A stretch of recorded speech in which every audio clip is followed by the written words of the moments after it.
Hello guys, அஸ்ஸலாமு அலைக்கும். எனக்கு டின்னர் என்னென்னு பார்த்துடலாமா?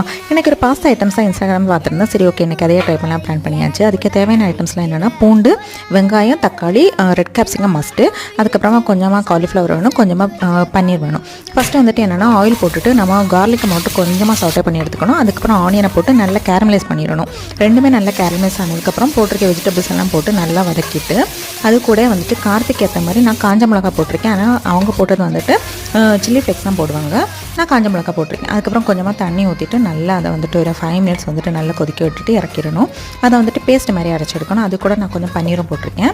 அவங்க பன்னீர் போடுவாங்க, நானும் போட்டிருக்கேன். அதுக்கப்புறம் அதே பேனில் வந்துட்டு பட்டர் போட்டுட்டு நம்ம அரைச்சி வச்சிருக்க பேஸ்ட்டையும் போட்டு நல்லா இது பண்ணிவிட்டு தேவைக்கேற்ப உப்பும் போட்டு அது கூட கொஞ்சமாக சில்லி ஃப்ளேக்ஸும் ஆட் பண்ணாங்க. நானும் ஆட் பண்ணிவிட்டு வேக வச்சு வச்சிருக்க பாஸ்தாவை நல்லா மிக்ஸ் பண்ணி எடுத்துக்கிட்டேன். இறக்குறதுக்கு முன்னாடி கொஞ்சமாக பாஸ்தா சீசனிங் போட்டு இறக்கணும்னா செம்ம டேஸ்ட்டான பெப்பி பாஸ்தா ரெடி. எனக்கு இந்த டேஸ்ட் ரொம்ப பிடிச்சது. ஹஸ்பண்டுக்கு சுத்தமாக பிடிக்கல.